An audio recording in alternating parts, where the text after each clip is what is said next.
Hello, friends. Welcome back to The Why of It All. This is episode 35. Yeah. And Gina and I haven't seen each other in like a month. Which is a long time. Yeah, so we have a lot of catching up to do. So this will be a really fun, UnPrepped episode. Yes. Which we've learned to love. These episodes where we do exactly zero homework and prep beforehand. We have embraced the unprepped episodes. I love it. Listen, I was a tough sell for a while. Yeah. I'll own it. I was a tough sell for a while. But look at us now. Look at us go. Look where we're at now. Look at you go. Look at me. Unprepped. Like not controlling the situation and not needing things to be perfect and not needing it to be pre-planned and all of that. But isn't that why we started the podcast? Like we're on our little... I call it growth. That's what I call it. Yeah. Our little healing journeys. Yeah, I love it. And growth. And we're both growing. Yeah. Yes. Guys, if you like our podcast and if you think somebody would love to hear what we have to say, please go down and hit that like or subscribe button. Let us know, comment, give us some feedback because we want to know. Our goal every time we come on is to provide good content for you guys. And that could be just a little something that her and I discovered together. It could be a great guest that we have on, which we are so excited. We have some great guests coming on the interview. We do. Coming on the podcast pretty soon. Yeah. So we are really excited. So the best way to support us is to just hit that like, subscribe, follow button. Yeah, whatever platform you're on, and they're all different. If you wouldn't mind, go and do that right now before you forget. It's totally free. Yeah. And it really is the best way to support us because it tells the algorithms that you like it. And then the algorithms show our show to other people. Yes. And then we just spread our love everywhere. Yeah. So thank you. We really appreciate those of you who have been doing that and you've been hitting the like button and you following us. We really appreciate it. I hope you guys understand that means more to us than you could possibly fathom Absolutely. at this stage of our growth. For sure. Yeah. Yes. You know what? Speaking of, Yes. we are going to be on our year anniversary coming up in a couple of months. I know. Gosh, you know what we still haven't done is we still haven't made a reservation at a fancy restaurant to celebrate. We need to do that. Let's try to maybe do that tonight at dinner. Yeah, we'll do that. The way we usually celebrate when we're together is we'll work really hard during the day and then her and I will just go by ourselves and we'll go have a nice dinner. So let's remember that later tonight so we can, because that's a monumental. It is, and it's coming up. I can't believe how fast it's gone by. Girl, it's almost Thanksgiving. It's wild. It is wild. It is wild. Okay, so where do we want to start? We have a lot to catch up on. We have a lot. Do you want to go first, or you want me to Sure. Go Did ahead. we talk about You know what I want to hear about? What? If you're open to sharing. What? Is you had this camping trip. Oh. And you didn't give me any details, but I got the sense from your text messages that there was a little bit of shit to deal with. A little bit is an understatement. Let's hear about it and hear how you integrated that, your process with it, what it meant to you, how you grew from it. Let's get right into it. Let's. Okay, Melanie's just going full throttle. Let's go with it. We planned a family trip for my son. He turned 15 this last Saturday. Happy birthday, Max. He's Happy birthday, Max. Yes. And so his dream to celebrate was to just be on the beach and shirtless, shoeless, cooking, sleeping out in a tent. Now, I don't personally understand the beauty of all that, but I'm not a camper. Sometimes I feel like camping on the beach sounds great, but there would be sand in literally every single crevice. Girl, there was sand in my butt crack. There was sand. That is the crevice I was thinking of. There being sand. I'm sure there are sand in other places as well. Sand everywhere in your car, in your bags, in your. Everywhere. There's just no getting around it. And I guess the older I've gotten, just the less tolerant I am of sand in your butt crack? Yes. I love the beach because I did have some pockets of peace this weekend where I was just on the beach, the sound, the waves, is there any better white noise for sleeping too, by the way, than the rhythm of the waves coming in? And my son and his father made sure that I was comfortable. They had a little shade thing for me, a little canopy. I was all set up. So, there were pockets of peace this weekend. Let me just, preface this by saying there were some moments where I could read a book, I could just listen. you would have been proud of me because I really was very present this last weekend. I Just love that. with the waves and just trying to sit out there and not be on my phone and just I had horrible service. So it was actually a blessing because I could like focus on my kid and what we needed to do. But without going into like a lot of details, me and my ex-husband, God love him, like we have this beautiful child together. We've been divorced 12, 13 years now. But I will say, and Melanie knows this too, like I'm proud of us for like coming together for our child. Like you co-parent very, very well. I feel like we do for the most part. Like we're always going to have those little hiccups, but I pride myself on the fact that him and I definitely come together when we need to for our son. And so this year he wanted it to be a family thing. So anyway, my ex-husband made sure that I was comfortable out there. He knew that I really was not going to camp on the beach. So he got a condo, a little 1-bedroom. We had a kitchenette, we had bathrooms and things like that. But that's where I stayed the night. But the boys definitely out on the beach in their element, wind blowing, sand everywhere, whatever. But, this weekend, like I said, there were moments of peace and there were pockets of moments that were great watching my son have such a good time, making him a cake, which I'm not a cook, but I baked a couple of cakes while I was there. I know. So I baked out in a condo? Yes, I baked. That's impressive because you got to gather some shit for that. I know. Well, you don't have all your normal stuff. Correct. So we had to make sure that we had everything. And again, there were so many times on the weekend that I was out of my element. I told you I don't like driving at night. We left really late Friday night. I had to be malleable, if that makes sense. Like I had to for the sake of your son. Yeah, for the sake of your son, right? These are the sacrifices we make as parents. Correct. And so like everything, and again, the overall experience was beautiful because my son had a wonderful birthday and his family was there and, we blew out candles and he had a seafood boil. His dad made sure they had everything they needed. John even came back with like one of those like birthday, like loud, like the popper things, and like scared the shit out of everybody. But like, he does such a good job at making these times special for our child. But, when you have been divorced for a long time and we're family, right? We're always going to be family. But the one thing that I realized in being in that situation for 48 hours with my ex-husband was that, our energies just don't align. They just don't. Like, it's literally, I'm like, wow, I cannot believe we were married for 5 years. Like, and I'm not, and that is not anything, I'm not putting him down. It's not saying like the way he lives his life is wrong or the way I live my life is right. It's just the two energies that just don't. It's just a misalignment. It's just a misalignment. It's an incompatibility. It's just an It doesn't mean anything negative about one of us. It just means that we were incompatible. And I'm glad that he realized that and that he wanted the divorce because I probably would have stayed because I'm just my commitment level, my loyalty level is super high, and so I probably would have stayed a lot longer than we were together. But it just and you making the choice to do what's right for Gina is kind of a new development. It is a new development. And another thing it made me realize too was that during the years of my 30s when I was married and had my child,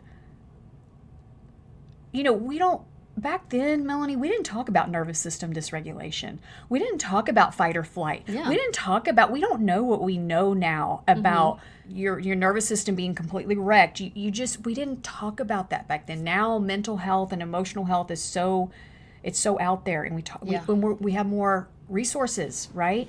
But when I think back, I was probably so dysregulated. My nervous system was probably so out of whack, and it really even made me think when I gave birth to my son, he probably came into this world.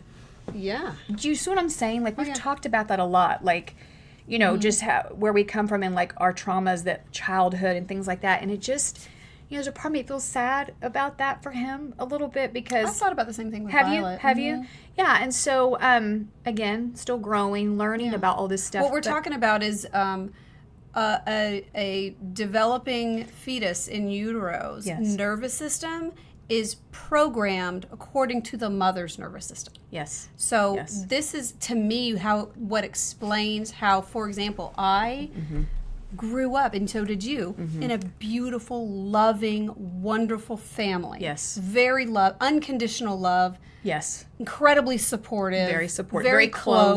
close.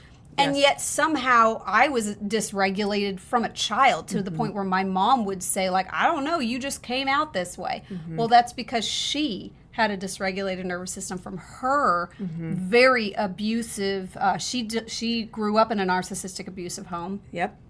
and she hadn't done her healing work yet by the time she was pregnant with me. Right. So that makes a lot of sense to me. does. I've thought about this over the years. Why? Right. How could I possibly have been so dysregulated as a young child living in this Yeah. beautiful, loving home?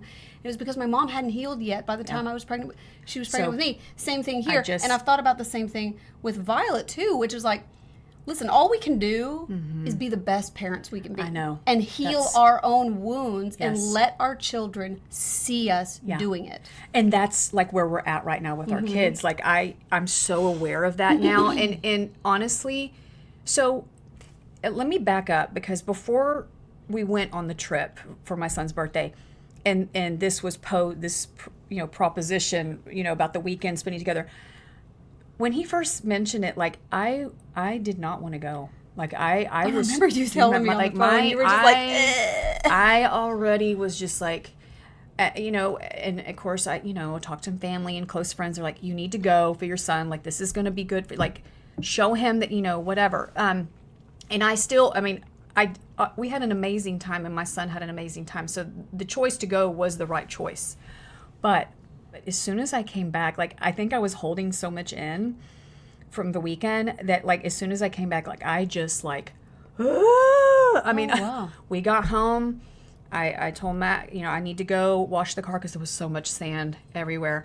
And I just left the house, and I didn't want him to see me. Like, he just had this magical weekend with his family and his friends. And so I literally, I couldn't get out of the house quick enough. I'm just being very vulnerable here, guys. And I just boo-hooed. I called my mom, and I was like, this was so emotionally draining, and just, and I don't want to go into the details of things that happened on the weekend, but what I will say is that what this taught me, it was such a beautiful lesson in self-abandonment. I have such a history of abandoning myself for others. Now, your child, that's a whole different ballgame. Like, I would abandon myself for my child over and over again because, like, I love him, and he's my baby, and I would do anything for him. That being said, it made it very clear to me that going forward, there's things that I don't want to sacrifice, like my own mental health and my own emotional health for anymore. And so that was a huge, I feel like, aha, even though I had to go through this and I had to, like, feel all the feelings and triggers that came up, just so many things, like, rushed in after being in that environment all weekend. And it just, I think the biggest lesson for me was, like, stop abandoning yourself, Gina. You knew that it wasn't going to feel good at times. You knew that you were going to get emotionally, like, dysregulated. And what's funny too, that I noticed too, the day we were going to leave, like, I was physically sick. I was physically sick. I remember that too. And I thought, oh my God, I'm getting sick. Shit, this is going to suck. But, like, I'm still going to go. If I'm sick at the beach, I'll just be sick at the beach. Like, I had, like, completely I was physically ill. Like, I had a stomach ache.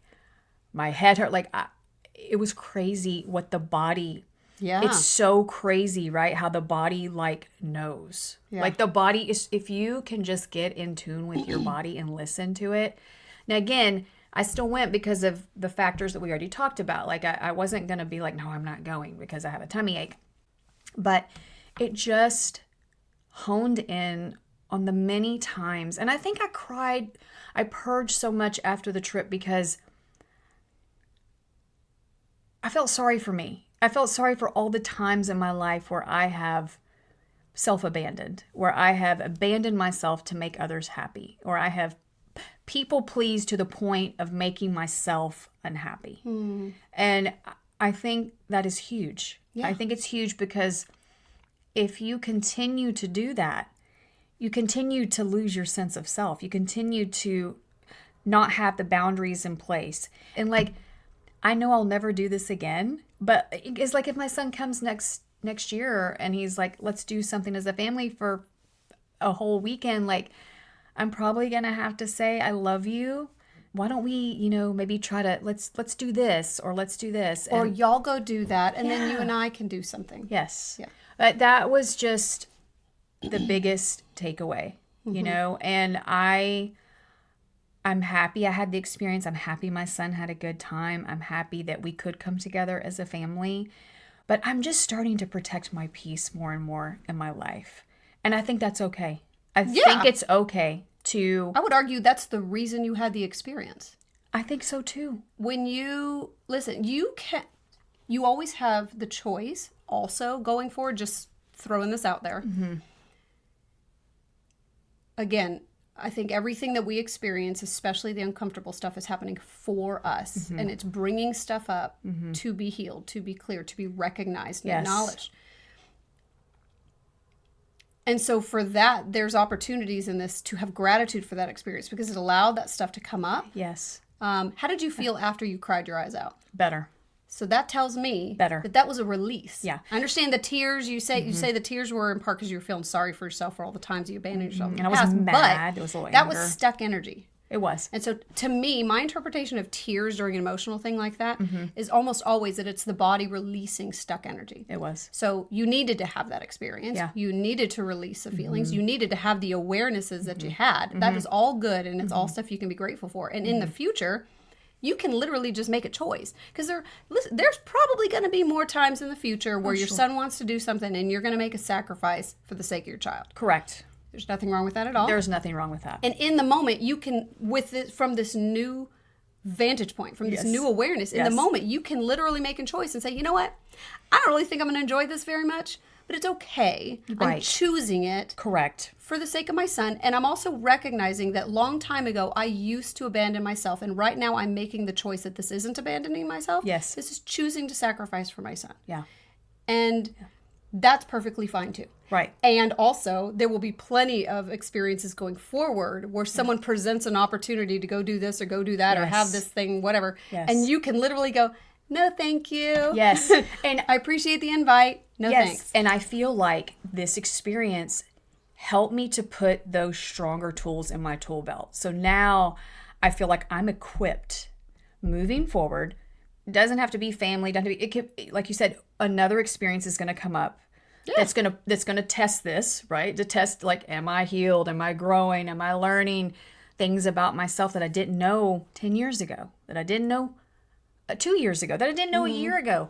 And for me, that's exciting. Like, it's exciting. I'm in a place right now where, like, growth and healing is my number one priority. And when you make it your number one priority, it's like everything in your life conspires to keep going in that direction. That's how I feel. So you're right. Like, I love that reframe. Like, going forward, there's going to be other opportunities and I can make the choice. Like, okay, this is not abandoning myself. This is a choice I'm making.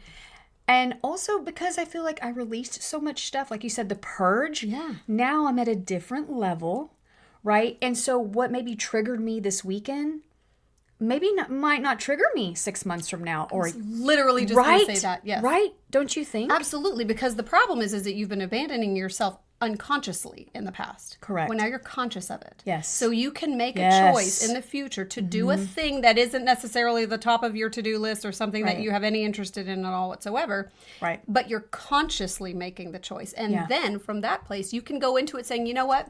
This is probably something that I ordinarily wouldn't choose for myself. Yeah. And it doesn't sound like it's really my jam, but I'm choosing it. And so I'm going to look for things in this experience to enjoy. Yeah. And you just declare that intention, and so you will. The thing that you wouldn't have otherwise chosen or in the past might have been something that rubbed you the wrong way the entire time, sand in your butt crack.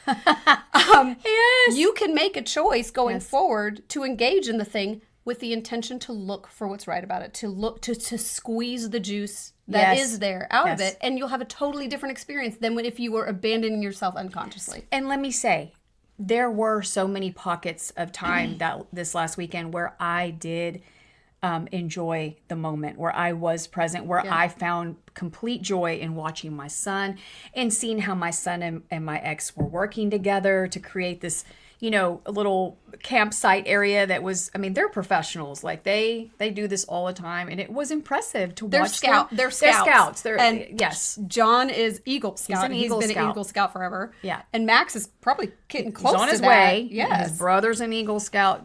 Max's grandfather. I mean, he comes. They're like outdoor badasses. They're just outdoor badasses. And so I had a lot of like respect for. Isn't it so? Listen, I don't know about you. What? I truly enjoy watching men do men things. Oh, me too. Me too. Even if it's your ex-husband. Like, I enjoy watching him, like, dig these big holes. And you know what? Like, he had my back. Like, I needed to pee on the beach. And I'm like, and I didn't want to get in the water because it was cold. And I'd come up and I'm like, I gotta pee. But the condo's like, man, you know what he did? He dug me a hole. He had a towel. He got it right. He dug the hole right by the car. And let me also say, my ex-husband was methodical too. He picked a place on the beach that was so desolate. He wanted it to be so it was desolate. There was nobody out there. It was great. And so he dug a hole with the shovel. He got me some toilet paper, put a towel, and just let me do my business behind the towel. You didn't even have to dig your own pee hole. I didn't even dig my own pee hole. No, I covered up the pee. You know, I used the, you buried it for yourself. I buried it for myself. Mm-hmm. But like, you know, just shit like that. Like, he made sure that I was like, you know what I mean? Yeah. Like, that I could make it out there and be fine. He knows I'm a princess. He knows I'm high maintenance. Like, he's like, okay, come here. Let me just, just right here, pop a spot. I got to watch Ben chop up a fallen branch in our front yard with a chainsaw a couple weeks ago. And I enjoyed that thoroughly. Was that a little bit like foreplay almost? Like could that be viewed as a little bit of... I mean, but really. I mean, my point was like, at first I was like, oh crap, how are we going to deal with this? And he's like, don't worry about it. I'll take care of it with the chainsaw. And I was like, really? No. Now, I love... Yeah. My husband is, he was not raised as the tool guy with all the tools and the things. And he's not super duper handy. Yeah. He's more of a tech guy and business manager and all that. Yeah. So when he does like hardcore man shit. Yeah. It's really attractive. It's extremely attractive. No, I was like, can I get you some water? What would you like, honey? Can I rub your feet tonight on the couch as we're watching something? Yeah. Like, I don't know if you went that far, but... I'll let our audience use their imagination. Right. There you go. But Melanie, I do want to know, like, what do you, like, do you feel like do you have a history of self-abandonment? Do you feel like you've ever suffered with that? I mean, like... like, as well as I know you, like, do you feel like... I don't think that's been my core issue. Now, there have definitely been times, what I will say, is that where I have made choices that I would never make now, from a people-pleasery standpoint, where I opted in or opted out or agreed or disagreed to be in alignment with somebody else. And it was a dishonoring of the truth of who I am and what I... what I really felt at the time. Yeah. But as far as it being a habitual thing where I just completely abandoned myself, I would say no. And I have to give my mom credit for that. Because at least from what I recall, even into my childhood, she certainly made sacrifices. Like, she drove this ugly ass minivan with like the wood paneling on the side that was peeling off. She drove that thing for freaking ever to sacrifice, for example, so my sister and I could have horses in the backyard, right? Yeah. Like, she definitely made lots of sacrifices. Of course, for her children. But for most of my life that I can remember, she has been really good about just being like, no, I don't want to do that. Standing up for herself. Yeah. And it's just very like, well, that sounds like you could enjoy that, but no, I don't want to do that. But that's not something I would be interested in. Or, that. She's just been, and there have been times where as her child, it was very frustrating. Sure. But. Sure. I totally recognize the value of it now. And I will say that I'm pretty decent about that in my own home with my own kid. Now, what I try to do with Violet and with my husband are, like, I'll just use the example of doing a family thing together, since that's what we're talking about. There have certainly been times where they want to do a thing and I'm like, that sounds completely uninteresting. Or something that I would be literally miserable doing. Mm-hmm. And in our home, we've just established that we support each other's passions. We support each other's choices. Mm-hmm. And so it's sort of a family value of ours that we don't all have to do the same thing all the time. And that if I don't want to do it, they'll just go have a daddy-daughter date. Yeah. But the caveat is it's on me to then schedule a mommy-daughter date. Okay. And to come up with something to do together. We just try to balance it out. I think that's fair. But it's not very often actually that any of us don't want to do. Get dragged along to go do a thing we don't want to do. That's nice. It's very rare. That's nice. Hey everybody, it's Melanie from The Why of It All. You guys already know Gina and I are passionate about healing mind, spirit, and body. And that's why we're proud to be sponsored by a brand whose passion for wellness runs as deep as ours, Tulip Blooms. Tulip Blooms is a family-owned American small business that handcrafts a variety of small batch premium skincare products, such as their original flagship product, Rainfall. Rainfall is a luxurious, lightweight face and body lotion made with soothing aloe vera and a powerhouse blend of cold-pressed botanical oils like jojoba, rosehip, and evening primrose. Rainfall is my go-to daily body lotion. I love that it's made with only the highest quality of pure, clean, natural ingredients. There's no synthetics at all, and it absorbs quickly, delivering lasting hydration without any greasiness. There are many scents to choose from, even unscented, but my favorite is rose geranium. Rainfall is gentle enough for the face, nourishing enough for the body, and the perfect daily go-to, especially after sun exposure when your skin craves extra care. Visit tulipblooms.shop and use our exclusive promo code HEAL, that's HEAL, at checkout for 10% off your order. Yeah. And I will say, I noticed the self-abandonment for me in intimate relationships. Like when I think about all my relationships, like man, woman, not female per se, or like mom or anything like that. For me, it's been in relationships is where I tend to self-abandon. And because I've had unhealthy ones. And so I just think that has been my struggle all my life, is that just... Up until recently. Up until now. Yeah. And moving on and moving forward. And another thing too that this experience helped me kind of move forward with is that it had me take a hard look at partners that I've picked in the past, and just this people that I drawn to, aligned with, whatever you want to call it. The cosmos brought us together, and it made me really look at myself. It really helped me to examine, what is it about me, or what is it about me that attracts that energy, or attracts that kind of man, or attracts that kind of like energy. Because you have to look at, you can spend all day like blaming the other person, like they did this, they did that, this was horrible, but it takes two, and it's a partnership, right? And so you're attracted to this person for a reason. And so it just helped me to look at myself and to do a lot of self-reflection on like, okay, what in my past have I presented as, or who I am as a person, to even attract those kind of partners. Or what beliefs were you holding about yourself about... Thank you. See, if you would be willing to abandon yourself, it's because you don't recognize the value... Correct. ...of yourself. You don't recognize the value of your own desires and wishes. Yes. So, of course, you're going to attract... If that's a fundamental limitation program running, that I don't recognize my own value and the value of my own desires... I'm not worthy. You're going to attract people who will reflect that... That's fundamental limitation program right back to you. So you just took it a step further. She hit the nail on the head. What belief did I have about myself? I wasn't lovable. I wasn't. I was a piece of trash. I could be discarded. I could be. I wasn't worthy. And so you're right. Though those are the underlying shifts that are taking place. It's beautiful. It's going to make me cry. It's like, that's the old gum that you chewed all the flavor out of, and you just found the inspiration through this uncomfortable experience, because all of our growth happens in the uncomfortable zone. None of our growth happens when we're comfortable. It happens when we're in these experiences that we would call negative, that trigger us, that bring this shit up to be alchemized. So true. And so... where was I going with that? No.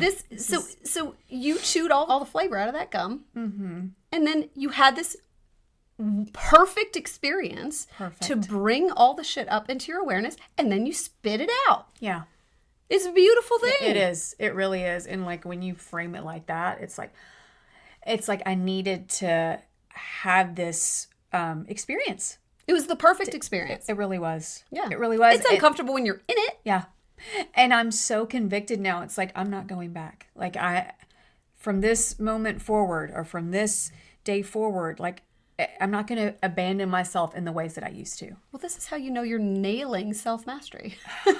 God. Like how many other people would have just gotten stuck in that sucked, and calling all their friends and calling all their family and just complaining endlessly about how crappy the experience was, and how I shouldn't have done that. Here's what happened. And blaming everybody else for your miserable experience instead of doing the self-reflection.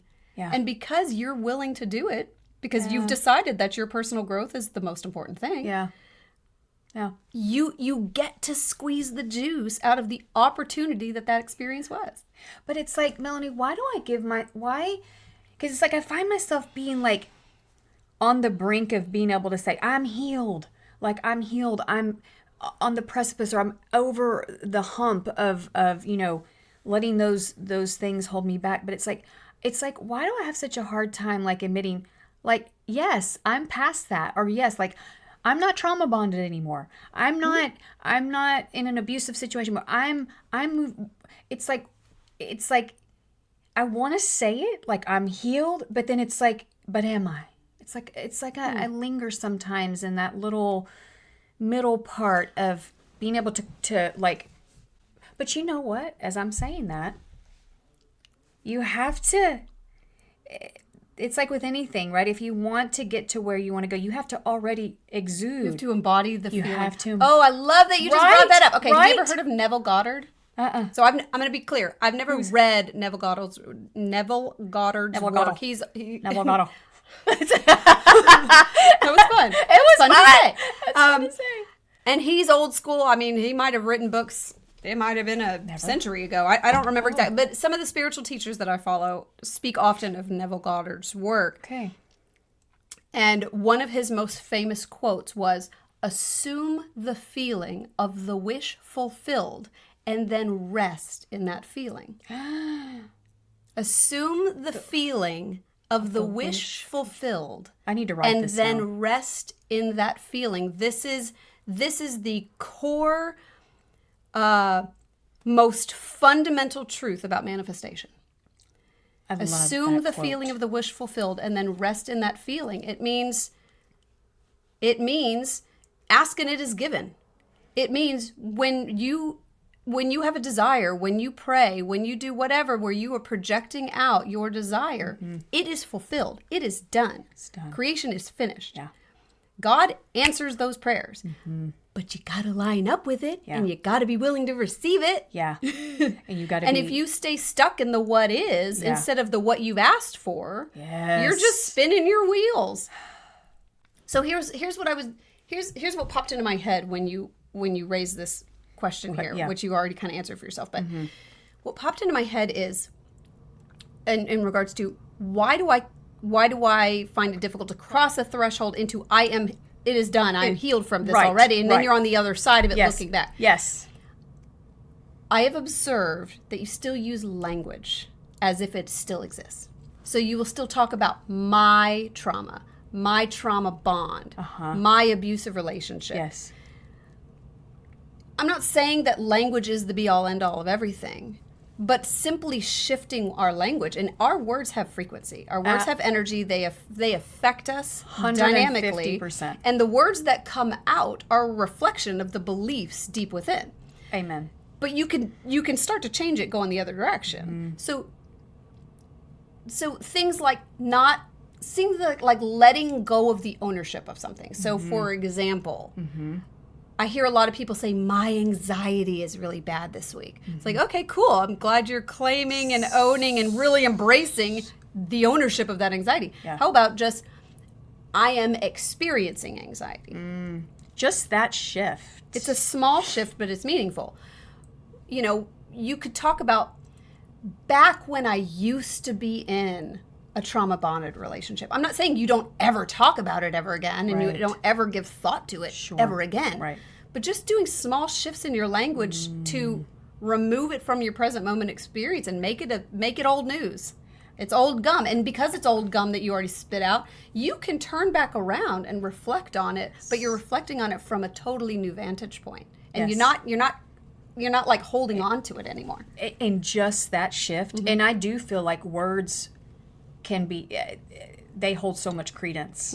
You know, we had this conversation before, I think with actually Dee, on how you talk to yourself and all that. And I think just that little shift in how I'm verbalizing it. I used to be traumatized. I used to let this thing bother me. I used to abandon myself. I used to think that I wasn't worthy of love. It's not my present living condition. Yeah. It's not the current condition. Yeah. And it feels so good to finally be past this. It feels so good to be speaking about that in the past tense. Like you can really, really juice up the feeling of, I'm not that anymore. I'm not there anymore. And then when you give that out into the universe, when you speak that out, then the universe is going to conspire to start filling everything in that's on that frequency. Yeah, that's a reflection of your new state of being. 150%. Beautiful. This is good shit. This is good shit. So How are we doing? good. Do we keep going? I mean, I got some stuff. Yeah, like we've been talking about me the whole time, girl. It's been good stuff, though. No, it has been. It's been good stuff. stuff. All right, so you guys remember how our last UnPrepped episode that we recorded a month ago, I can't remember when we released it, but just so you know, that's how we do things. Gina and I, we get together, we record multiple episodes at a time, and then we release them week by week. So sometimes when you guys are watching something, we talked about this weeks ago. Yeah. So whenever that was that we did our last UnPrepped episode, I think it was 32? 32. Yeah. I was in a state of overwhelm. Yes. I was feeling a bit verklempt. A lot on my plate, but also it was just the emotion of so much shit that felt out of my control. Right? And something, my sister and I were just talking about this the other day, about the difference between stress and overwhelm. Stress, to use this example of too much stuff, stress is just a lot of shit on the to-do list, not enough hours in the day. For sure. That's stress. For sure. Overwhelm is that plus inability to control the circumstances. So it's that feeling of having so much going on, but you have no control over any of it. That's overwhelmed for you. Right. So I had that going on. Yeah. And it really kind of came to a head at one point. We talked it out on the show. And I made some choices to let go of a few things in my life that were, I mean, they were only taking up a little bit of bandwidth, but there's a lot of relief in just letting go of the Some of things, these right? things, Right. sure. So that helped a little bit. But here's what I did in the meantime that has profoundly shifted my day-to-day experience. And anybody who follows us on social media has seen this. Gina certainly knows about it. And we've talked about this a bazillion times in our show in the past in terms of mindset and focus and what are you putting your attention on. But, I mean, as I'm sure most of you can relate, it's really easy to get sucked into the minutia of life and to forget to use the tools on your tool belt. We're human. We're human. We do it. You know, it's fine. Whatever. Good thing I'm cute. Yeah. And so I just made it a point to start truly, really making it a daily habit to look for that which I have to be grateful for, to look for the simple pleasures and look for the joys in life. And in order to hold myself accountable to this, I started making reels out of it. So again, if you guys follow us on social media, you've probably seen my dorky, cheesy reels that I've been making. But they're honest and they're genuine. And sometimes I'm talking about stuff that you may or may not relate to, but maybe you really, really do. And so every day I have been waking up and setting my morning intention to practice looking for the simple joys in my day-to-day experience. And it only took 2 to 3 days of doing that to completely shift my frequency, to completely shift the feeling state that I was in from overwhelm to lightness of being and gratitude and joy. And like, and now that it's been, you know, few weeks. 2 or 3 weeks that I've been doing this. Yeah. Every time I turn around, there's something else. And now I'm like, crap, I already recorded a reminder to look for the simple joys in your life reel. Should I capture this one too? And then I can use it for tomorrow? Like every time I turn around, there's something else really beautiful or delicious or exciting or silly or something for me to appreciate in the moment. Yeah. Completely And shifted. it's so simple. It's just so incredibly simple. And, you know, I've had a couple moments where I'm like, shit, man, how many weeks did I spend in stress and overwhelm and doubt and fear when I could have just been looking for joy and finding it? And I want to point this out. Number one, I have felt the shift from you. I mean, even though we haven't been in person for the last 4 weeks, but I have felt it just in your texts, just in your audio message, just in watching her reels, because it's only until recently where we've gotten comfortable doing reels, which, you know, like we're both are like, ugh, weird, you know, but now we're getting into, and I mean, watching you on your reels, it's so authentic and you just have, your eyes are lit up. What was the point that I was going to make? The point I was going to make was about, shit.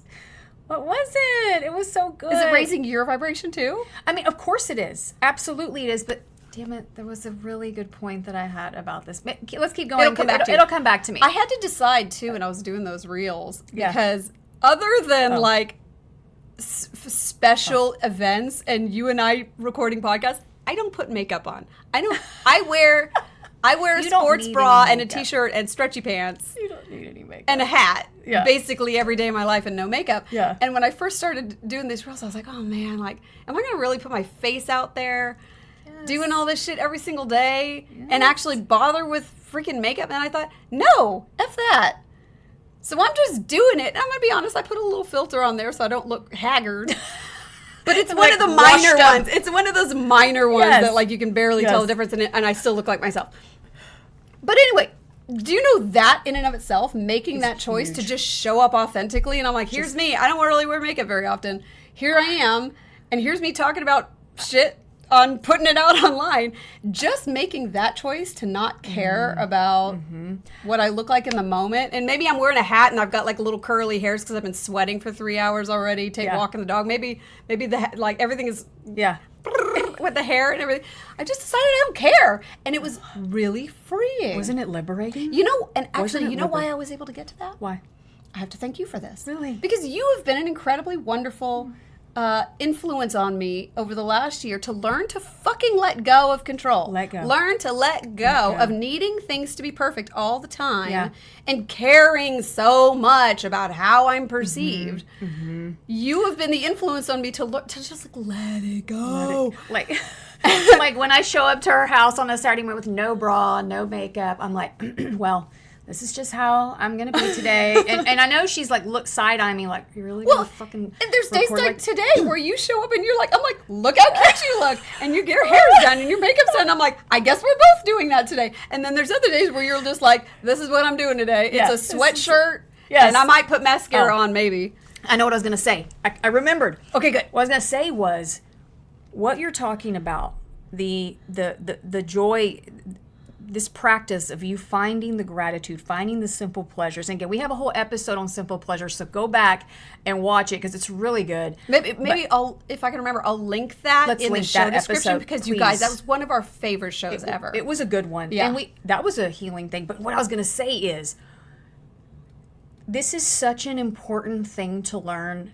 I mean, there are people that make hundreds of thousands of dollars and hundreds of millions of dollars every year making gratitude journals. Like, do you know how many, like, I was at a little boutique shop yesterday, and there's like, I mean, how many gratitude journals have you seen? Yeah. Like, there's like 100 million. So there is something to this, guys. There is a science behind this. Yeah. And forget the science, but like the gratitude thing, and the way I've been doing it, and I'm not going to lie, and maybe I just had an epiphany.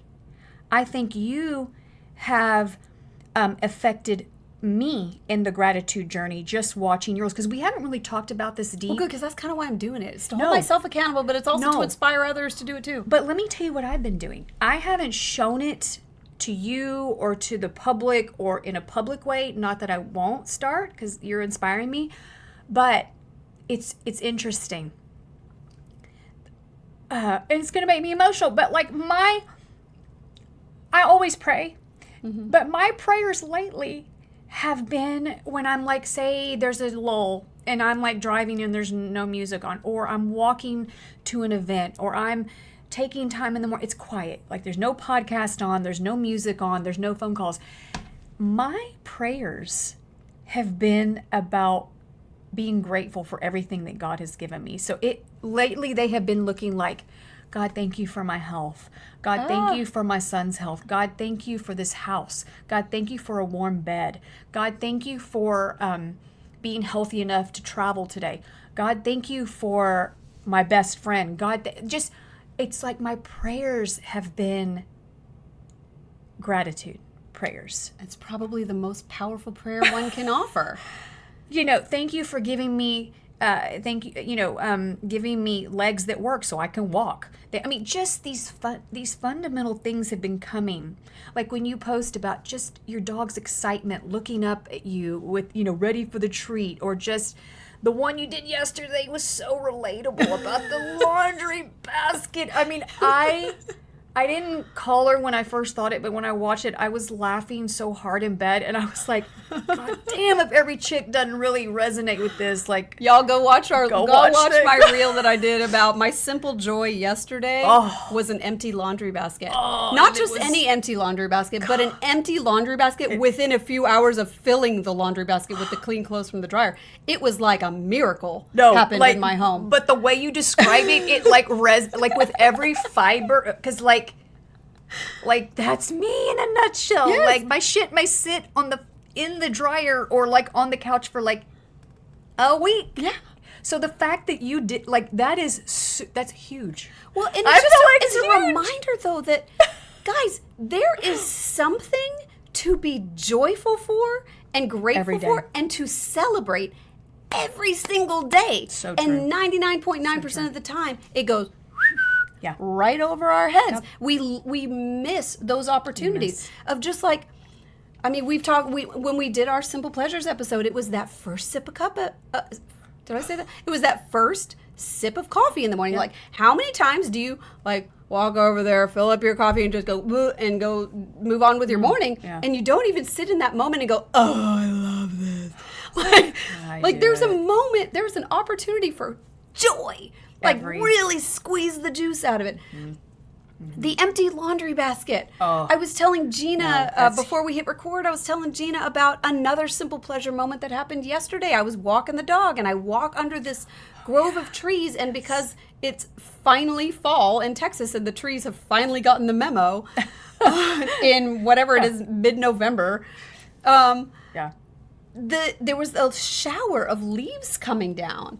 And in that moment, I look up and I'm like, it was like party confetti. It was like nature just went, huzzah, it's fall. And there was party confetti raining down on me. And in that moment, it was just like, oh. Just being grateful. And I watched as a half a dozen other people just walked right through. Right.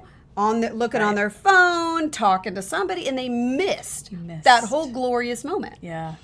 So how many glorious moments are we missing because we're so like have our heads up our asses about getting shit done and moving through our day, or worrying and fretting about everything going on. When we have the opportunity to squeeze the juice out of every single moment and turn things that you otherwise would regard as mundane into joyful moments. And then, as we've talked about before, you have this little part of your brain. It's called the reticular activating system. That's the part of your brain that when you buy a new car, all of a sudden you see that same make, model, and color vehicle everywhere. It's not because there's suddenly more of them, obviously. It's because your brain has registered that in your reticular activating system, and now that part of your brain is out looking for the familiar thing. The same thing happens when you start training your brain to look for the simple pleasures and the joys. You see more. And the things to be grateful for. Is after just a few repetitions, that part of your brain is going to start looking for things to be joyful and grateful for. And all of a sudden, again, before you know it, your life is just inundated with things to be happy and joyful and grateful for. And that vibration attracts, like she said, just more of that. And that's just like, that's where I want to be. That's where I want to stay. That's where, and not that we're not going to have hard shit come along. Not that like shit's not going to go down and life's going to get hard and, stuff's going to happen. But even in those moments, you can still find something to be grateful for. And when your baseline level of happiness, do you remember we talked about the Hegelian, what was it called? The Hegelian? No. What was it called? It was the, shit. Oh. That's a different thing. I was thinking something else. Wait. Oh, gosh, darn it. Treadmill. The hedonic treadmill. Oh, girl. Freaking nailed it. That was so good. The hedonic treadmill is your baseline level of happiness. And you can train it to be higher or lower. And so what happens is if you're out there looking for simple joys all the time and you raise your general baseline of happiness, when shit happens, you just dip a little bit, but you go right back up. Girl, you've been training your hedonic treadmill. You've been training it with these reels. Feels good. And honestly, the content you're putting out is great. Thank you. No, seriously. From one podcaster to another, like, I fall in love with that version of you. The one that's just like, you know what? I don't give a fuck. I don't have any makeup on. I'm just gonna, this is hitting me right now. I want to share it. And I know lots of other people feel that way too. Good. Yeah, no, I love it. That's great. It's been really fun. Yeah. Well, thanks, guys. This has been a freaking awesome conversation. We needed this. And I'm really glad we didn't catch up beforehand because all of that was so super organic in real time. It was. Yeah. It was great to have it all. Because a lot of times we'll have these like really meaningful conversations. We're like, damn it, save it for recording. Like, let's wait. But like this time we genuinely waited because I just got here a couple hours ago. So this was fun. This was great. Thank you Yeah. guys for being here. Remember, if you haven't already, before you leave on your way out the door, please go down and hit the like button. And if you aren't already following us or subscribed, whichever it is on your favorite podcast platform that you're watching us on, please hit that button on the way out too. Every single one of those means something to us. It does. Every single one. It really does. Like, we're at that stage still in our podcast where every single one of you hitting the button means something to us. So we have so much gratitude for those of you who will do that for us and support our show. It means a lot to us. We love you guys. And we hope you got a lot out of this. This was fun. This was fun. And we've got some great interviews coming down the pipeline. Yes. So just stay tuned. And, every Wednesday, a new one releases now. Yeah, and I'm kind of tinkering with the times. If you guys have noticed that it's not there at the time it was usually there, I'm kind of trying to tinker with the algorithm and see what kind of traction we'll get if we release the episodes on different times. But it's always Wednesday. Yeah. Okay. So anyway, stay tuned. And thank you guys so much for joining us. And we'll see you on the next one. Bye. Bye.